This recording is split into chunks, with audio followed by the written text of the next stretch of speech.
Yes बच्चों, good morning और good evening. एक बार फिर से आप सभी का वेलकम एबीसी फाउंडेशन प्लेटफॉर्म पे, लर्निंग प्लेटफॉर्म पे। यस, मेरी आवाज आप सभी बच्चों को अच्छे से आ रही है? बस एक बार कमेंट कर दीजिए। Then start today's lecture. ठीक है बच्चों, क्या मेरी आवाज सब बच्चों को अच्छे से आ रही है? Please respond. क्या मेरी आवाज सब बच्चों को अच्छे से आ रही है?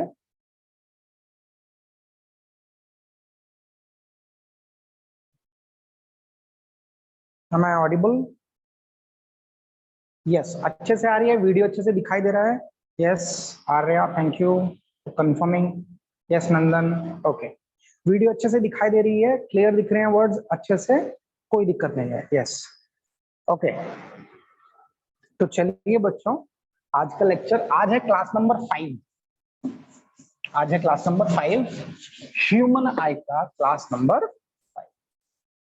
ठीक है जी, ह्यूमन आई का लाइट का जो सीरीज है हमारा, सीरीज कह सकते हैं हम। ठीक है भाई, चौक कहाँ चली गई यार? मैं, चलो चौक फिलहाल तो ऊपर रखी है मैंने, ये रे मिल गई मुझे, ये रे। ठीक है, ओहो नजर लग गई भाई इसको तो, आधी टूट गई बेचारी। यस, तो प्यारे बच्चों, लास्ट क्लास में हमने पढ़ा था डिस्पर्जन ऑफ लाइट। क्या पढ़ा था? डिस्पर्जन ऑफ लाइट पढ़ा था। ठीक है, डिस्पर्जन ऑफ लाइट में हमने देखा कि क्या होता है।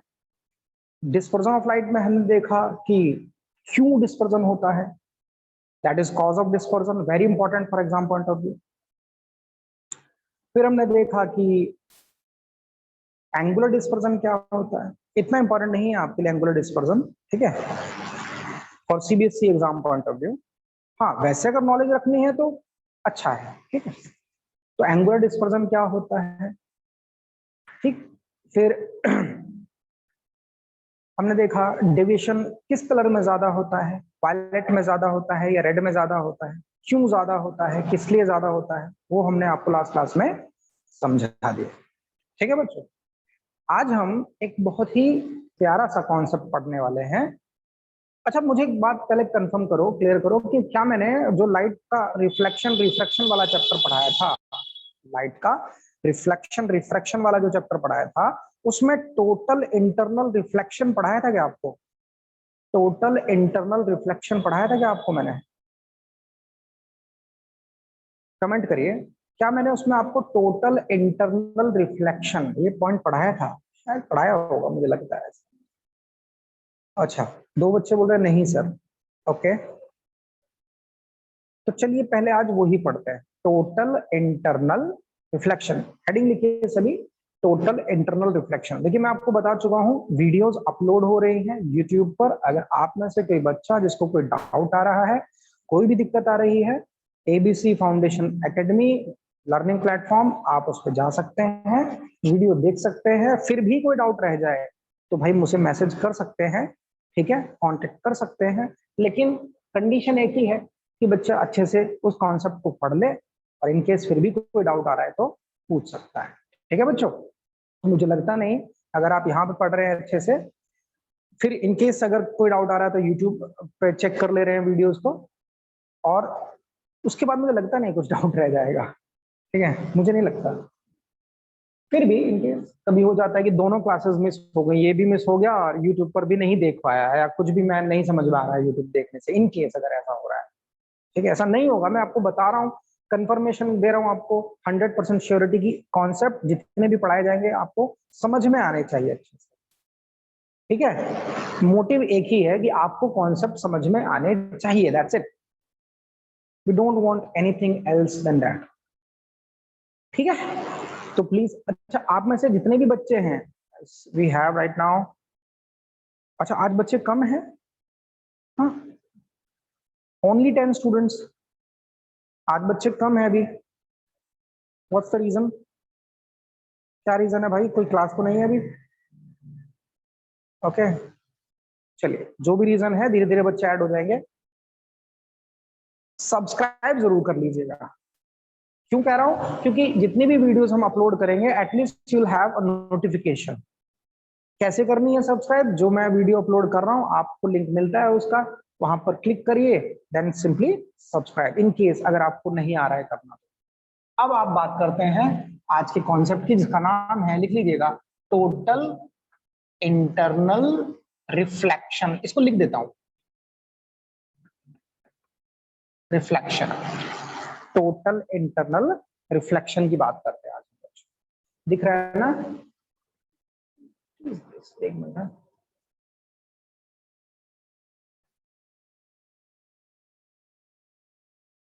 तो हो रहा है। Okay, total internal reflection.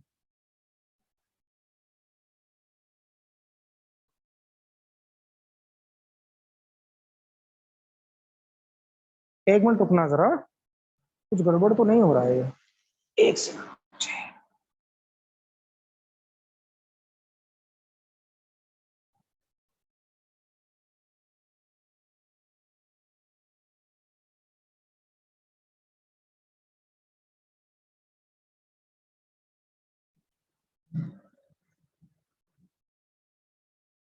सुनिए बच्चों, अब ध्यान से सुनिए यार, अभी भी प्रॉब्लम है इसमें। क्या ड्रामा हो रहा है भाई?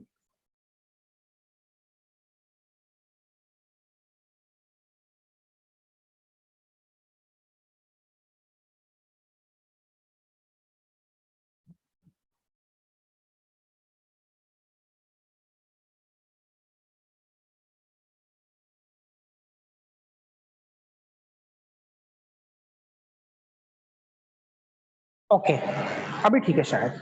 देखिए अब जरा, तो प्यारे बच्चों, total internal reflection, very important concept, very important concept, total internal reflection बहुत इंपॉर्टेंट कॉन्सेप्ट है।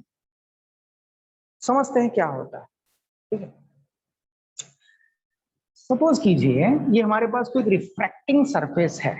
क्या है? रिफ्रैक्टिंग सरफेस, जो दो मीडियम्स को सेपरेट करता है। This is what we have, a refracting surface which is separating the two media, जो दो मीडियम्स को सेपरेट कर। लेट्स सी, तो ये हमारे पास क्या है? रिफ्रैक्टिंग, रिफ्रैक्टिंग लिख देता हूं यहां पे, सरफेस। आप सब जानते हैं ऐसा सरफेस जहां से रिफ्रैक्शन हो, ऐसा सरफेस जहां से क्या हो? रिफ्रैक्शन हो, is called refracting surface. The surface from which refraction occur is called refracting. यहां पर एक नॉर्मल है। अच्छा, आपसे अगर क्वेश्चन पूछ लिया जाए कि भाई एक रिफ्रैक्टिंग सरफेस पर आप कितने नॉर्मल ड्रॉ कर सकते हो, तो कोई आंसर बताएगा इसका? कितने नॉर्मल ड्रॉ कर सकते हो एक एक रिफ्रैक्टिंग सरफेस पर, या एक स्ट्रेट लाइन पर कितने नॉर्मल ड्रॉ कर सकते हो? आंसर है इनफाइनाइट। कितने हैं Nandan? Very good, and is infinite. तो infinite number of normals we can draw on an line और सिंपली रिफ्रैक्टिंग सरफेस है। यहां पर सपोज करो ये जो मीडियम है इसको हमने बोला है N2, ये मीडियम है N1, and suppose this N2, it is given that N2 is greater than N1, means this is we have denser medium and this is we have a rarer medium। ठीक है बेटा, ये हमारे पास denser medium है, ये हमारे पास rare medium. नीचे वाला डेंसर मीडियम है, ऊपर वाला रेयर मीडियम। और कहीं ना कहीं ऐसा मान लिया मैंने कि ऑब्जेक्ट मेरा यहाँ पे रखा हुआ डेंसर मीडियम है। This is what we have object, ये ऑब्जेक्ट है। ये क्या है बच्चों? ऑब्जेक्ट है जो मेरा कहाँ रखा है? डेंसर मीडियम में रखा है। कहाँ रखा है? Denser medium. ठीक है, ओके। इस ऑब्जेक्ट से रे ऑफ लाइट रिलीज हुआ, रे ऑफ लाइट रिलीज हुआ ऐसा straight, light always travels in straight line, आप जानते हैं। और इसने इस नॉर्मल के साथ, इस नॉर्मल के साथ कितना एंगल बनाया? Angle of incidence, that is r. ठीक, क्या कोई मुझे बताएगा आप में से, when a light goes from denser medium to rare medium, it bend where? किधर बेंड होता है लाइट? जब लाइट डेंसर मीडियम से रेयर मीडियम में ट्रेवल करता है, किधर बेंड करता है? When a light goes from denser medium to rarer medium, it bends where? Question मैंने पूछा है बच्चों, कमेंट करिए, आंसर बताइए। देखिए थोड़ा सा कम्युनिकेट करेंगे ना तो थोड़ा इजी हो जाएगा class. Away from normal, Rudra very good, Rudra very good. Away from the normal, away from the normal, yes, thank you. So it will bend like this, ऐसा। away from the normal, and this angle is what we have, angle of refraction, angle of refraction. ठीक है? And in this case you can also understand that angle of incidence is smaller than angle of refraction. देखिए simple सी बात है, when light going from rare to denser it will bend towards a normal, and in that case angle of incidence is greater than angle of refraction. Second case, when light moving from denser medium to rarer medium, in that case light will bend away from the normal and angle of refraction will be greater than angle of incidence. And you know very well that in case of refraction always angle of incidence and refraction never equals.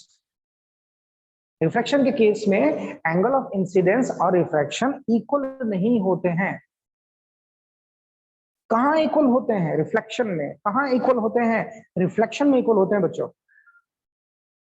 Clear है? Okay, next चीज देखिए बच्चे,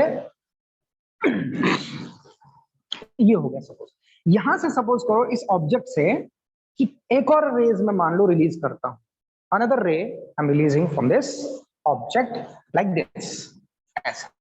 this is another normal I am considering. ये एक और normal.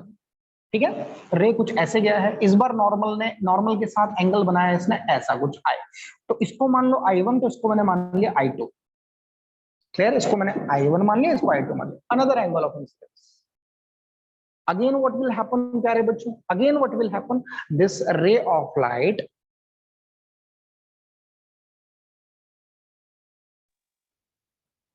this ray of light again bend away from the normal. ये फिर से away from the normal bend करेगा, और इस बार एंगल ऑफ रिफ्लेक्शन कुछ और ज्यादा होगा, तो ये R1 मान लो, तो ये R2 मान लो.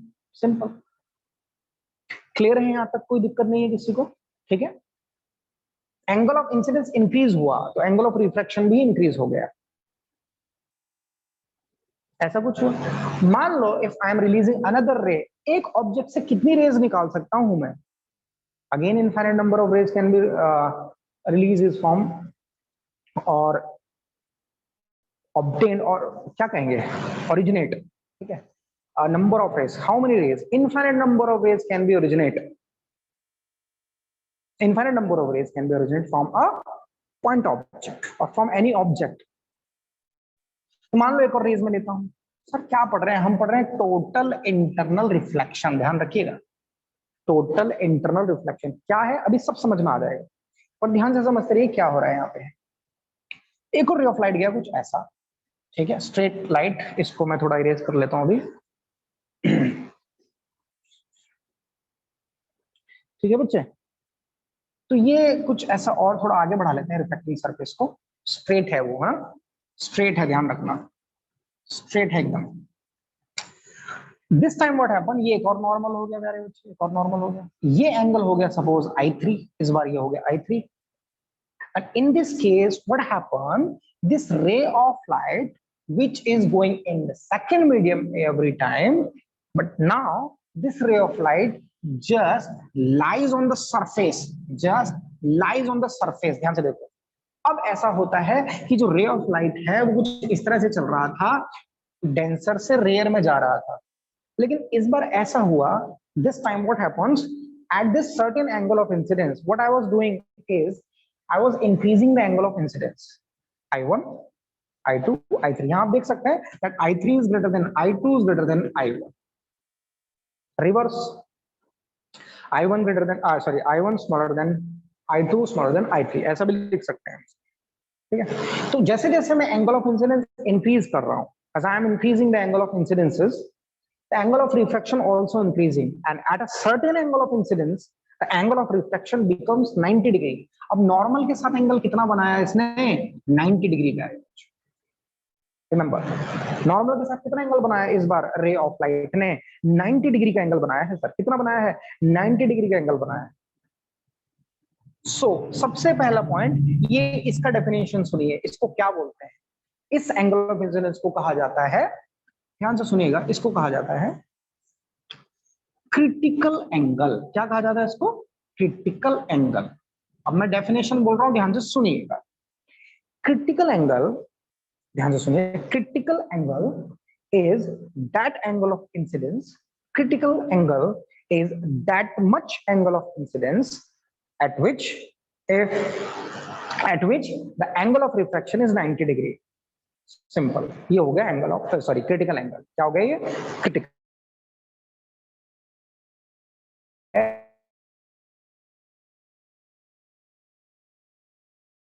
Denser medium to rare medium. Condition है लाइट कहां से कहां जा रही हो, डेंसर से रेयर जा रही हो तो.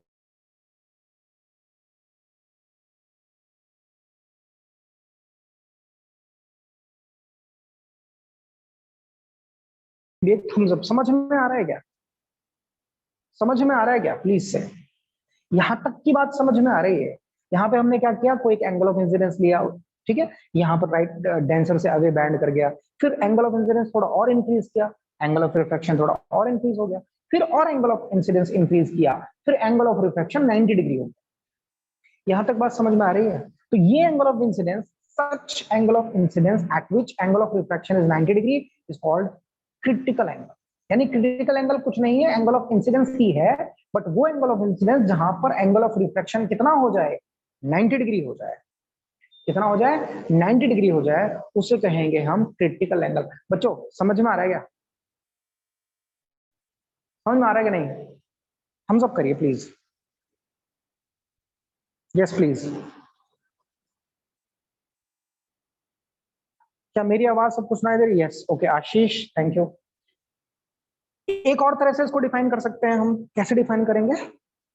Critical angle can be defined as that angle of incidence at which the light, the refracted, the light do not emerge in the second medium.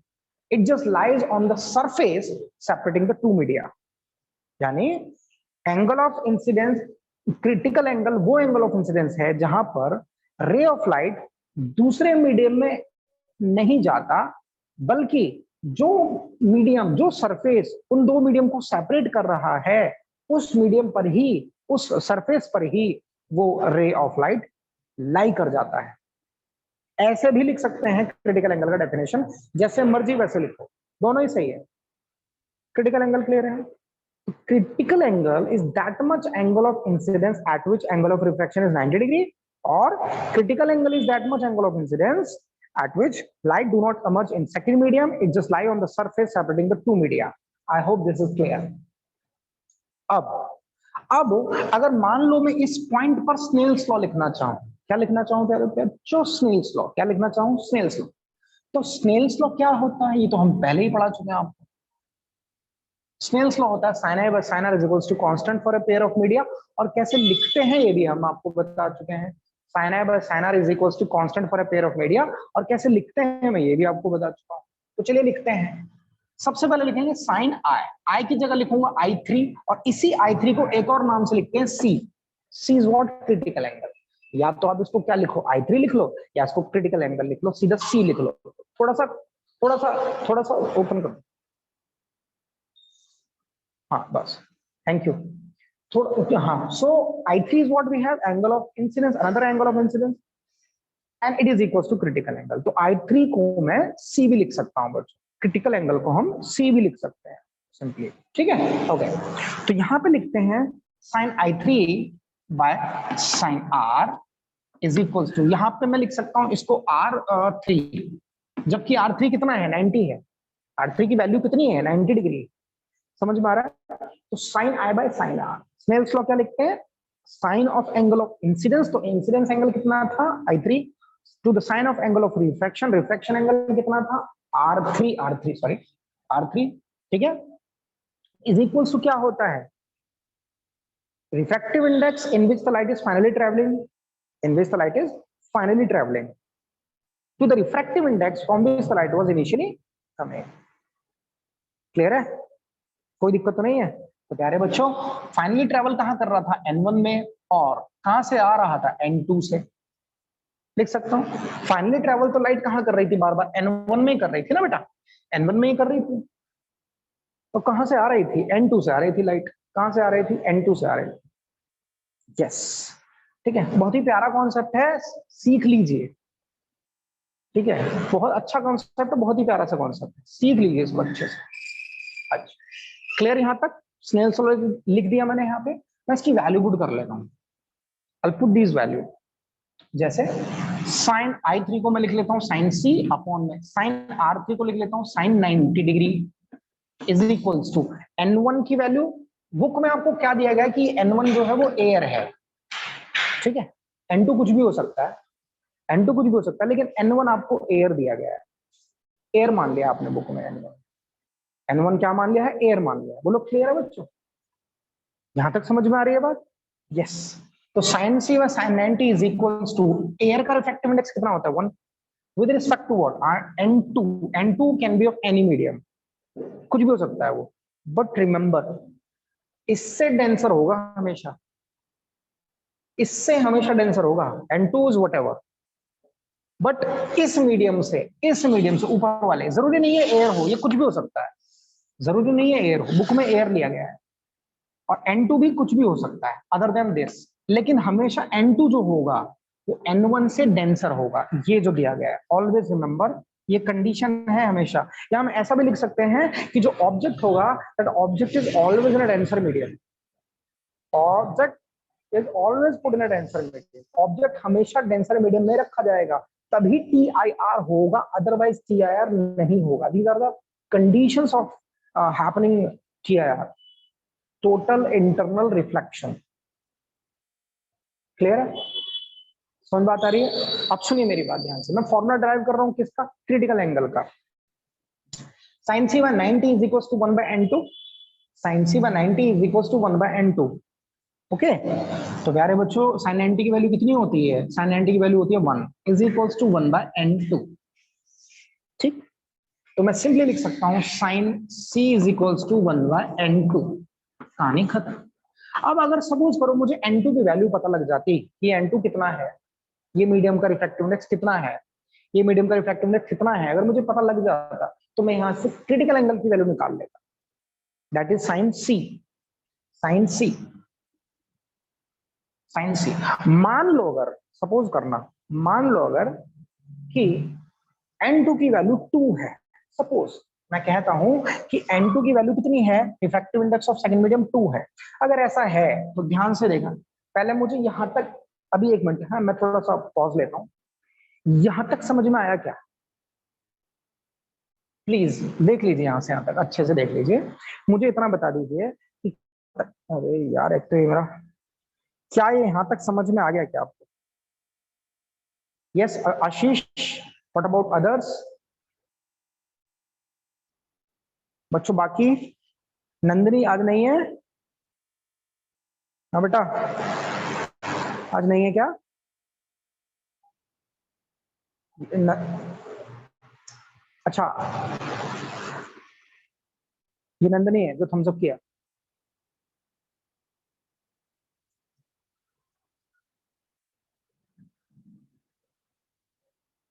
Yes,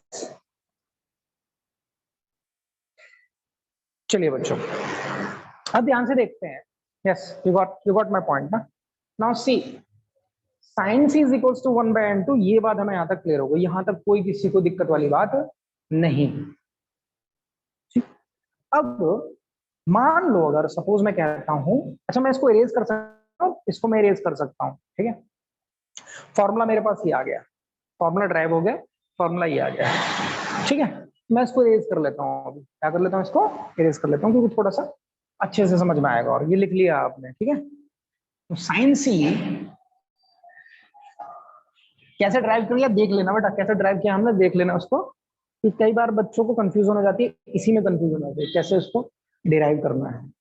तो अब देखो बच्चे, मैंने क्या फॉर्मूला लिखा? Sine C is equal to 1 by N2। N2 क्या है? ये वो मीडियम है जिसमें ऑब्जेक्ट रखा हुआ था। क्या रखा था? जिसमें ऑब्जेक्ट रखा हुआ था। इफ सपोज करो, if N2 is equal to 2 है, मान लो refractive index of second medium 2 है, इसकी वैल्यू 2 है, तो sine C is equal to कितना हो जाएगा? 1/2 हो जाएगा। Sine C is equal to 1/2। अब सोचो, साइन की वैल्यू, ये साइन C मतलब थीटा, C क्या है? थीटा ही तो है, साइन थीटा। पढ़ा होगा आपने ट्रिग्नोमेट्रिक रेशियोज में, sine theta, cos theta, tan theta. तो यहाँ थीटा की जगह C लिखा हुआ है। C क्या है? क्रिटिकल एंगल है, ये क्रिटिकल एंगल है, एक ही बात है। तो sine theta is equal to 1/2। Sine theta की वैल्यू 1/2 कहाँ पे होती है? 30 डिग्री पे। एम आई राइट और नॉट? 0 1/2, यस 30 डिग्री पर होती है। तो इसका मतलब जो सी है ना वो 30 डिग्री है, यानी जो क्रिटिकल एंगल है मेरा वो कितना है प्यारे बच्चों? 30 डिग्री आ गया। Sir critical angle find out करके फायदा क्या होगा वो बताऊंगा मैं आपको, लेकिन फिलहाल ये समझ में आएगा critical angle. Critical angle calculate करना आ गया आपको? कैसे कैलकुलेट करने वाले हैं? तो क्रिटिकल एंगल 30 डिग्री आ गया। इसका मतलब क्या है प्यारे बच्चों, पता है? इसका मतलब ये है कि अगर सपोज करो ये मेरा ऑब्जेक्ट था, इस ऑब्जेक्ट से मुझे कोई रे ऑफ लाइट रिलीज करनी है और करनी है कि वो इस मीडियम में ना जाए, दूसरे मीडियम में ना जाए, और ये कौन? रिफ्रैक्टिव इंडेक्स 2 है। तो पर इंसिडेंट करना पड़ेगा 30 डिग्री पर। यानी जादू अगर आपको करना है, मैजिक अगर आपको करना है, यहां से लाइट निकलेगी, यहां से लाइट जाएगी, लेकिन नॉर्मल के साथ एंगल 30 डिग्री अगर उसने बनाया तो प्यारे बच्चों ये लाइट उधर नहीं जाएगी, ये लाइट सरफेस पर ही लाई कर जाएगी। ये लाइट सरफेस पर ही लाई कर जाएगी, समझना? ये लाइट सरफेस पर ही लाई कर जाए। ये है मैजिक फिजिक्स का। सर अगर क्रिटिकल एंगल थोड़ा और ज्यादा हो गया, मान लो एक सेकंड रुकिए बस। हाँ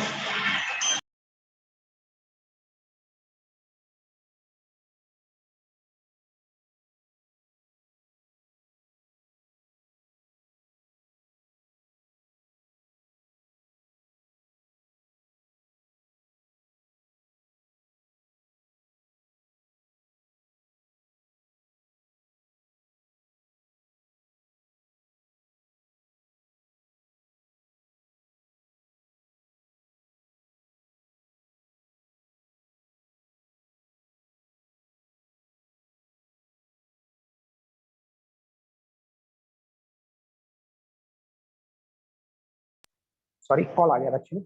अच्छा, क्या सर फोन बहुत बजता है आपका? यार बजता है, क्या करें आप, डिमांड में चल रहे हैं आजकल हम। ओके, तो क्रिटिकल एंगल 30 डिग्री है, ये बात समझ में आ गई। अगर मेरा एंगल ऑफ इंसिडेंस 30 डिग्री होगा इस केस में दिस 2 है, यहाँ रिफ्रैक्टिव इंडेक्स 2 है, यहाँ रिफ्रैक्टिव इंडेक्स कितना है? एयर है, इतना पता है मुझे, जो कि 1 है। तो अगर मैं कोई रे ऑफ लाइट को 30 डिग्री पर इंसिडेंट करूं तो ये लाइट उस मीडियम में नहीं जाएगा, सरफेस पर लाई करेगा। सरफेस पर लाई करेगा, ठीक है? कहां लाई करेगा? सरफेस पर लाई करेगा। अब एक चीज देखिए सर, मान लो अगर किसी बच्चे ने और एक रे ऑफ लाइट ले लिया और ऐसे लाइट यहां कर दिया, और इस बार जो एंगल ऑफ इंसिडेंस I4 हुआ ना वो I3 से ज्यादा हो गया, यानी क्रिटिकल एंगल से भी ज्यादा हो गया। I3 तो क्रिटिकल एंगल, तो क्या होगा सर? तो बेटा ये जो लाइट होगी ना ये नॉर्मल है, ये लाइट इसी मीडियम में दोबारा से रिफ्लेक्ट कर जाएगी, इसी मीडियम में दोबारा से रिफ्लेक्ट कर जाएगी, जिस मीडियम से लाइट, उसी मीडियम में लाइट रिफ्लेक्ट कर जाएगी। इसलिए इसको नाम दिया गया लाइट टोटल, मतलब पूरी तरह से, इंटरनली मतलब अंदर, अंदर आंतरिक, जिसको हिंदी में बोलते हैं, अंदर ही रिफ्लेक्ट हो जाएगी। ये रिफ्लेक्शन ही तो है कि लाइट सरफेस से टकरा और वापस वहीं आ गया सेम मीडियम में। दैट इज व्हाट रिफ्लेक्शन है। ये रिफ्रैक्शन, लेकिन कर रहा है रिफ्लेक्शन एक सर्टेन कंडीशन पर, है ना? बहुत इंपॉर्टेंट, एक बढ़िया इंटरेस्टिंग सी बात कि है ये रिफ्रैक्शन लेकिन कर रहा है रिफ्लेक्शन। है ये रिफ्रैक्शन लेकिन कर रहा है रिफ्लेक्शन। क्या ये बात समझ में आई? तो अगर आपको टोटल इंटरनल रिफ्लेक्शन कराना है तो ध्यान रखिए एंगल जो होना चाहिए, angle of incidence either greater than और इक्वल टू क्रिटिकल एंगल। ध्यान से समझ लीजिए, कंडीशन है टीआईआर हैपन होने के लिए। To happen TIR, total internal reflection करने के लिए angle of incidence must be greater then और इक्वल टू क्रिटिकल एंगल। और क्रिटिकल एंगल किस बात पर डिपेंड करता है? मेनली उस मीडियम के रिफ्रैक्टिव इंडेक्स पे। क्लियर हो गई बात? समझ में आ गई क्या बात? देखो टीआईआर क्या है? टोटल इंटरनल रिफ्लेक्शन है। क्या है? टोटल इंटरनल रिफ्लेक्शन है। समझ में आ गई क्या बात है? पहले मुझे प्लीज आप कमेंट कर दीजिए। आज की class very very very important to understand this concept. अभी से पहले तो पूरा थियोरेटिकल चल रहा था, इतना मजा भी नहीं आया होगा, लेकिन आज शायद कुछ लगा होगा कि हाँ आज कुछ पढ़ा। आशीष, यस थैंक यू। जैसे जैसे हमारा और आगे हम जाएंगे और दिमाग में बैठेगा, समझ में आएगा हाँ एक्चुअली में क्या हो रहा है, क्या चल रहा है। ठीक है, I hope this is all clear to all of you. Confuse तो नहीं हो रहा ना कि इतना ऐसा फिजिक्स नहीं पढ़ा अभी तक हमने, मतलब छोटे बच्चे हैं इसलिए मैं पूछ रहा हूँ आपसे। 11th 12th में होते थे तो ठीक है, लेकिन ये समझ में आ रहा है ना अच्छे से। So this is what we have critical angle. Critical angle क्या होता है ये बात समझ में आ गई। वो एंगल जिसपे लाइट दूसरे मीडियम में जाए ना, बस सरफेस पर ही लाइट कर जाए, या फिर वो एंगल ऑफ इंसिडेंस जिस पर एंगल ऑफ रिफ्लेक्शन 90 डिग्री का हो, उसको हम एंगल ऑफ क्रिटिकल एंगल बोलते हैं। क्रिटिकल एंगल कैलकुलेट करने का फॉर्मूला क्या है? क्रिटिकल एंगल कैलकुलेट करने का फॉर्मूला ये रहा बच्चों, ठीक है। N2 क्या है लिख लेना साइड में। N2 is the refractive index of the medium of the denser medium और the refractive index in which the object is situated. ध्यान देना, टीआर होने के लिए दो कंडीशन बहुत जरूरी है।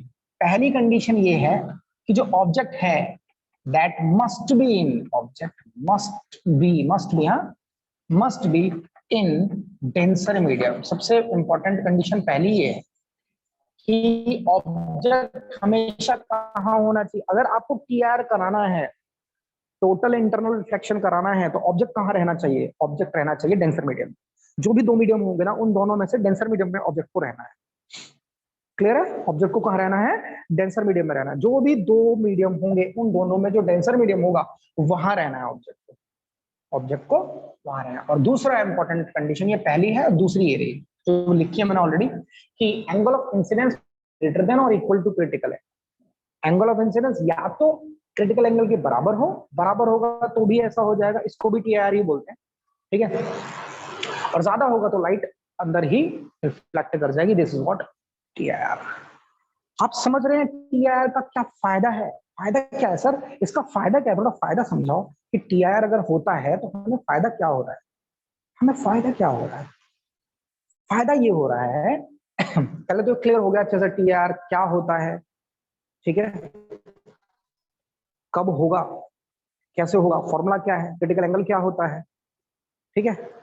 कैसे ड्राइव करते हैं क्रिटिकल एंगल को, कैसे लिखा जाता है, ये सारी चीजें यहां तक क्लियर है। इसमें कोई डाउट है किसी को तो प्लीज रेज योर हैंड। अगर किसी को कोई डाउट है तो रेज योर हैंड। देखो लेक्चर होने वाला है खत्म, इसलिए नेक्स्ट क्लास में अपन मिलेंगे तो इस पर थोड़ी सी चर्चा कर लेंगे, इस पर थोड़ा डिस्कस कर लेंगे, ठीक है ना। आई होप सबके समझ में आ गया। आज बच्चे कम हैं तो प्लीज जो बच्चा थोड़े लेट ज्वाइन हुआ है, I upload this video on YouTube, please से पूरी देख लेना, क्योंकि इस कॉन्सेप्ट पर कम से कम 2 से 3 कॉन्सेप्ट आगे आएंगे। जैसे कि रेनबो आएगा तो रेनबो इससे ही समझ में आएगा। अगर आपको ये समझ में आता है तो रेनबो आपको समझ में आ जाएगा। आपको ये समझ में आता है तो ऑप्टिकल फाइबर आपको समझ में आ जाएगा। आपको ये समझ में आता है तो मिराज आपको समझ में आ जाएगा। आपको ये समझ में आता है तो इल्यूजन आपको समझ में आएंगे कि किस तरह से ऑप्टिकल इल्यूजन होते हैं। I hope this is very much clear to all of you, at least critical angle and this total internal reflection होता क्या है। डेफिनेशन अगर मैं बोलूं टोटल इंटरनल रिफ्लेक्शन की, it is the light totally internally reflected. Simple सी definition है, totally internally reflected, that is what total internal reflection. और क्या होता है टेक्निकली, ये होने के लिए object must be in denser medium and angle of incidence must be greater then और equal to critical angle. Critical angle calculate करने का फॉर्मूला ये है। आई होप ये सारी चीजें आपको क्लियर हो चुकी हैं। तो प्यारे बच्चों आज के लिए इतना ही करेंगे। इसकी एप्लीकेशंस हैं जो हम करेंगे नेक्स्ट क्लास में, ठीक है। ओके बार बोल रहा हूं, सभी बच्चे प्लीज कोऑपरेट। हाँ, जाकर चैनल को सब्सक्राइब कीजिए ताकि आपको अपलोड करने वाली वीडियोस तुरंत पता लग जाए और आप उसको देखकर समझ सकें। ये प्रीमियम वीडियोस हैं, मैं आपको बता रहा हूं, जो फ्री में मिल रही हैं। अभी तो फ्री में मिल रही हैं भाई। ठीक है, और फ्री में ही मिलेंगी, डोंट वरी, ठीक है। लेकिन आप भी उनसे कनेक्ट होने चाहिए, ठीक है बच्चों। तो मिलेंगे नेक्स्ट क्लास में, till then keep learning, keep reading, thank you so much प्यारे बच्चों। बाकी हम करेंगे नेक्स्ट क्लास में जो होगी कल सेम टाइम पर। जुड़िएगा। From the ABC foundation academy platform, learning platform, will say goodbye, thank you so much, bye bye.